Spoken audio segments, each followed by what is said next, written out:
Ар жолу кутмандуу таңыңыздар менен Нургыз азыркы маегибиз өзгөчө кызыктуу болот го деп турам. Азыр негизи эле көпчүлүк менин баамымда бая жаштык умтулуп атышат, ден соолугуна өзгөчө карап калды бул пандемиядан кийин.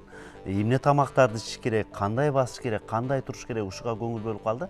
Андыктан биздин азыркы маектагы биздин көрүүчүлөргө абдан кызыктуу, анан пайдалуу да нерселерди берет болуш керек. Туура белгиледиңиз, урматтуу телекөрүүчүлөр, анда биз Замана студиясынын ардактуу жакшы конокторунун бири Айгүл Ниязованы чакырып алсак. Йога боюнча мыкты адис. Келиңиз Айгүл. Келиңиз. Келиңиз, куш келипсиз. Таңыңыз менен куш келипсиз, студиясына куттуктап коюшсаңыз болот. Колуңуздагы тактайча сатуу тактайчасы деп коет экен, жаңылбасам, Индиядан бизге келген. Алгач мааниси тууралуу айтып берсеңиз, көп түрү бар экен. Ооба, мунун аты доска сатху деп айтылат, тактайча сатху. Эмне үчүн сатху? Сатху деген бул атайын практиканын түрү. Медитацияга кирген ошол практиканын түрү, бул ошол медитацияга адамды жакшы киргизет экен. Ошон үчүн сатху деп айтылат. Түрлөрүнө келсек, кээ бир жерде же интернеттен көрүп калган болушуңуздар мүмкүн. Мыктарынын, аралыктарынын, анан бийиктиктеринен белгиленет экен. Канчалык мык бийик болсо ошончолук кыйын деген сөз эмес. Мык ушундай эле болушу мүмкүн, кээ бирлери өтө эле бийик болушу да мүмкүн экен. Бирок аралыгынан айырмаланат.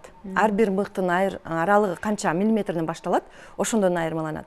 Жаңы үйрөнүп баштаган адамдар үчүн 0,8 миллиметр. 0,8 миллиметрден баштап 1, 1,2, 1,5 болуп ушинтип көпкө чейин кете берет экен. Чем аралыгы алыс болгон сайын ал кыйыныраак болот экен.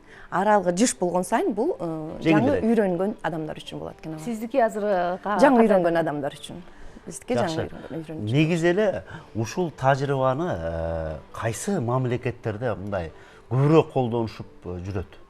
Мыкка чыгып. Бул деле йогадай өтө байыркы практикалардын бири. Йогтор бул тактайчага туруп, жатып, даже отурган абалдарында угуп көрүп жүрөбүз. Бул Египетте дөнбө, Тибетте, анан кийин Индияда. Ошондой эле Кытайдын элдик медицинасында дагы бул кеңири жайылган. Анткени Кытайдын элдик медицинасынан бизге белгилүү тамандарыбызда ар бир органдын өзүнүн точкасы бар. Ошол точкалар, ошол үчүн бул акупунктура деп кытайлар деле колдонуп келишет. Тибетте деле бул Индияда деле кеңири жайылган практикалардын бири. Айгүл айым, анан биз көп эле көрүп жүрөбүз, жанагы айнектин үстүнөн басып атышпайбы? Ошону менен ушул мыктын кандай айырмасы бар? Негизи бул практикалардын бардыгы ошол эле адамдын өзүнүн оюн тынчтандыруу. Анан канчалык адам өзүнө жеңе алат, коркуларды, ушундай ооруларды жеңе алат деген. Эң баштап негизи мыктан, андан айнектен, анан отко ушинтип кете берет. Негизи утам татаалдыкка кетет, мык негизи башталгыч этабы деп ойлойм. Анткени бул жөнөкөй бардык адамдарга доступный болгон этабы. Мыкты кимге сунуштайт элеңиз? Пайдалуу жактарын айтып өтсөңүз. Биздин маалыматыбыз боюнча стресстерден арылуу үчүн, кабатырланууну жеңүү үчүн деп жүрөт. Кан басымды нормалдаштыруу деп жүрөт. Мык кимге туура келет, кимге туура келбейт деп айтып кетейин. Туура келбейт боюнда бар аялдар үчүн. Если онкологиялык кандайдыр бир оорулар болсо, даже баштапкы этаптарында дагы туура келбейт. Если бир воспалительный процесстер болсо, температурасы болуп атса, туура келбейт. Неврологиялык шизофрения, ар кандай ооруларга да туура келбейт. Анткени көбүрөөк ухудшат этип коюшу мүмкүн. Дагы бир туура келбеген жери бул тамандарда кандайдыр бир оорулар болсо. Трещина, кайсыдыр бир оорулар болсо, таман жаракаттар, ошондой абалдарда дагы мыкка турганга болбойт. Калган бардык адамдарга турганга болот. Жакшы. Эң негизги пайдасы эмне ушунун? ооба пайдасы эми үчүн туруп Ооба, өзүбүздүн эмне үчүн жаныбызды турат? кыйнап Ооба. ошол ооруну баарыны Кандай пайдасын ооба, сезет? баарына Рахатын. чыдап эмне үчүн турабыз. Негизи бул жөнүндө маалымат өтө көп айтса болот. Негизги эле пайдасы бул кан айландырууну ушунчалык жакшыртат. 1 мүнөт мыкта туруу 5 километр баскан менен барабар болот экен. 5 километр сиз басканда каныңыз канчалык айланса, 1 мүнөт мыкта туруу ошончолук жакшы айландырып берет экен. Эми өзүңүз элестетиңиз, адамдар 5 мүнөт, 10 мүнөт, жарым саат, 1 саатка чейин даже рекорддор бар экен, 12 сааттап тургандар бар экен. Ошон үчүн Мыкта тургандар, ооба, бул кан айландырууну эң жакшы айландырат. Экинчиден, лимфатическая системага жакшы. Анткени массаж жасаганда дагы лимфаны өйдө көтөрүш үчүн ылдыйдан бутуңуздан баштап өйдөгө сизди көтөрүп жасап баштайт. Бул деле сиздин энергияңызды өйдөдөн көтөрүп баштаган үчүн лимфатический системага жакшы. Именно ошол үчүн боюнда барларга онкологиялык ооруларга болбойт. Анткени лимфаны биз эмне кылбашыбыз керек. Андан кийин дагы бир жакшы жери, жана эле айтып өттүм, тамандардагы акупунктурный точкаларга воздействие кылатып, аларды биз стимуляция кылабыз. Стимуляция кылган кандай? Биринчиден канды жакшырат, экинчиден ошол эле точкалар аркылуу биздин органдарыбызга энергия жетет экен. Бул эң дагы башкырапкы пайдасы, бул энергияны ушунчалык мындайча айтканда мощно көтөрүп коет экен да. Жердин энергиясын бизге көтөрүп берет. Кызыгып калдык. Чыгасың да. Практика жүзүндө көрсөтүп бере аласызбы азыр? Мейли көрсөтүп берейин. Негизи безопасность жөнүндө бар, ошону да айтып кетейин. Аны айтып берсеңиз болот анда. Азыркы убакта аябай кызыккандар көп экен. Ошон үчүн буга аябай такай мамиле жасаш керек. Тамандарда кандайдыр бир жаракат алып албаш керек. Ошон үчүн шашпаш керек. Кадимкидей эле жылаң айлак чыгабыз. Носкилерибизден бери чечебиз. Ооба, урматтуу телекөрүүчүлөр, негизи ушул сатку тактайчасын дагы биз эскертип кетишибиз керек. Эгер айыл жергесинде кыргыздын эле жөнөкөй мыктарын тактайчага уруп алып басам деп ойлогоңуздар, болбойт чында Айгүл айым, биз эскертип коюшубуз керек. Үй шартында муну да атайын мастерлер. Муну атайын ошонун Анан чеберлери. бийиктигин дагы аралыгын дагы бирдей кылып туура жасаш керек. Анткени ооба, талапка ылайыктуу жасаш керек. Андан кийин шашпаш керек. Биринчи буту койгондо ооруп кетет да. Ошон үчүн экинчи бут менен шашып четинен болуп алганда биз бутубузду жабыркатып алышыбыз мүмкүн. Ошон үчүн шашпай. Андан кийин дагы бир жери кайсы буттан башташ керек деген жери да бар.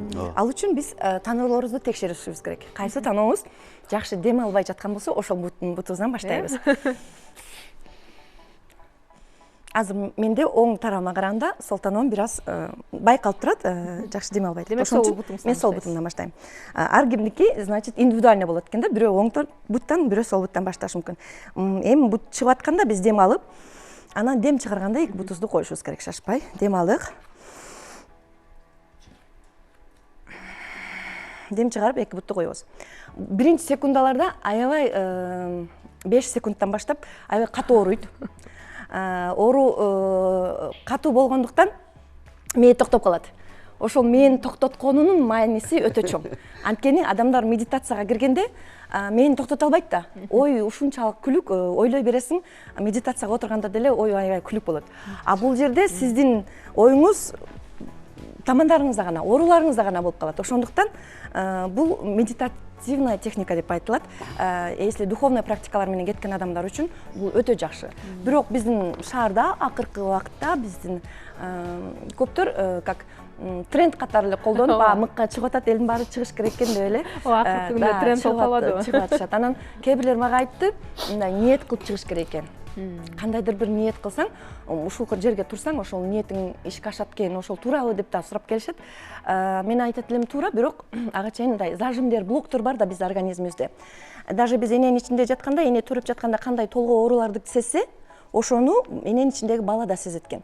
Ошол зажимдерден баштап бизде эмне экен? Зажимдер аябай көп болот экен. Кызык экен, сиздик сүйлөп атасыз бир убактан. Кандайдыр бир убактан кийин оору сезилбей калат. Сезилбей калат. Оору сезилбей калат. Баштапкы абалда ушунчалык катуу болушу мүмкүн. Анан өтө көп тургандар айтат, 10 мүнөттөн кийин абсолютно сезбейсиң, бир аз муздак карда тургандай эле чымылдаган сезилдер болот дейт. Мен 7, максимум 10 мүнөткө чейин. А так Бизге да жарым саатка жеткен жок. Даярмын. Аткан болсо да даярданып алды. И түшкөндө да абайлап, дем алып, бир бутубузга операция этип бир бутту арткылап, анан экинчи бутту. Мен сизге жардам берем, акырындап баштап көрөбүз. Аткан мырза, сиз корккон жоксузбу? Жок, корккон Жок, жок. коркпойсуз. Мурун чыккансызбы? Жок, чыккан эмесмин. Мен Биринчи. колумду кармап алсаңыз болот. Бир аз операция вестиму билектеримди каталап Жардам берет таштаңыз. да. Дем алып. Мага аябай операция өтөрүңүз. Ортолоп, жакшылап коебуз. Көздү жумбайбыз, шашпай экинчи бутту. Ооба. Дем чыгарабыз. Таноолорубузду текшерип туруңуз, мейли. Жеңил эле турдуңуз, жакшы. Аябай жакшы, дем алыңыз. Мурун алыктуу, дем чыгарыңыз терең. Саатты карап коюң. Дагы секундомерди коюп көрсө да болот. Дагы бир эң жакшы жери, бул жерге турганда адамдын подсознаниясы ачылат экен. Биз медитациянын жардамы менен подсознаниеге жол ачабыз да. А бул жерде турганда сиз өзүңүздүн бир вопросторуңуз болсо, ошону өзүңүзгө берсеңиз болот экен. Именно ушул абалда сиз ошол суроолоруңузга жооп тапсаңыз болот экен. Эмне үчүн ооруп атат деген суроону да даже берсеңиз, ошого да жооп алат экенсиз. Ошондой өзүнүн бир ооба эң жакшы баштапкы мага жаккан жери бул подсознаниеге мындай ачык жол деген сөз экен да, бул мыкка туруучу. Бул абал эң жакшы. Кандай сезип атасыз өзүңүздү? Жакшы. Жакшы эле? Дем алсаңыз болот, э? Бир Мейли. минут 15 секунд турдуңуз. Азаматсыз? Түшкөн абалда бир аздан бир кыйыныраак, бир бутка операция. Бутуңузду бир аз эме кылсаңыз болот. Жашырып атат окшойсуз. Жакшы чыдады. Биринчи турган адам үчүн да Чыдадыңыз, өтө жакшы. Анткени мен кээ бирлерге жардам берип, ооба, тургузуп жүрөм. Кээ бирлер бир секундда тура албайт, аябай секирип кетишет. Сиз өтө жакшы турдуңуз. Анан түшкөндөн кийин отуруп бутту аябай массировать этсе дагы бутка аябай жакшы. Кааласаңыз отуруп бутуңузду массаж жасап көрүңүз азыр. Жок, жасабай эле коеюн, жакшы. Жасап эле анда бутуңузду. Анан бутуңузда карасаңыз бир аз тешикчелер калышы мүмкүн, бирок ал жактан адам жаракат албайт. Бутта тешикчелер болот, бирок жаракат албайт. Даже жарым саатка чейин турган адамдарда деле эч кандай жаракат болбойт. Дагы бир жери бул өтө кызык нерсе. Сиз жерде да эмессиз, сиз асманда да эмессиз, сиз пространствода каласыз да, мыктын жардамы мененчи. Бул да бир өзүнчө мыктын өзгөчөлүгү. Биринчи турганга жакшы эле. Өтө жакшы. Кандай сезимдер пайда болот? Азаматсыз? Жакшы, жакшы. Аябай жылып баштайт бир аздан кийин. Мен ушул ойлонуп баштагам да көчөтөн берчи, ушу турам го депчи. Ошого Психологиялык жактан, психологиялык жактан даяр болдум да. Сиз аябай жакшы турдуңуз. Биринчи турган адам үчүн өтө жакшы результат. Анткени биринчи турганда мен мынтип турган эмесмин. Мен аябай. Ооба, сиз аябай жакшы турдуңуз. Анан Айгүл айым, ошо маегибиздин соңунда биз телекөрүүчүлөргө эскертип коюшубуз керек, үй шартында муну кайталабаңыздар деп, атайын адистин жардамы менен гана аткарганга сунуштайт элек, э? Ооба. Негизи мунун маани маңызын түшүнүш керек да. Анан эл мыкка турат экен, мен деле мык сатып алып мыкка тура берейин, жакшы экен. Баскандан көрө же мен суроолорум бар, суроолорум бар, ошого жооп алышым керек деп турган болбойт. Адистин жардамы менен туруш керек. Анан если мыкка тургуңуз келбесе, анда аппликатор Кузнецова деген сатылат бизде аптекада. Мен башында ошодон баштагам. Ошого турсаңыз, ал бир топ жеңил, анан эгер ошондой бир калоолоруңуз болот атса, анан бир аз практичный. Андан кийин мыкка өтсөңүз болот, э? Мыкка өз алдынча турбаңыздар, ошону сунуштайт элем. Рахмат сизге, ийгилик каалайбыз. Урматтуу телекөрүүчүлөр, биз менен таң эрте йога адиси Айгүл Ниязова болду. Биз мыкка турганга аракет кылдык. Программабызды улантабыз, биз менен кала бериңиздер.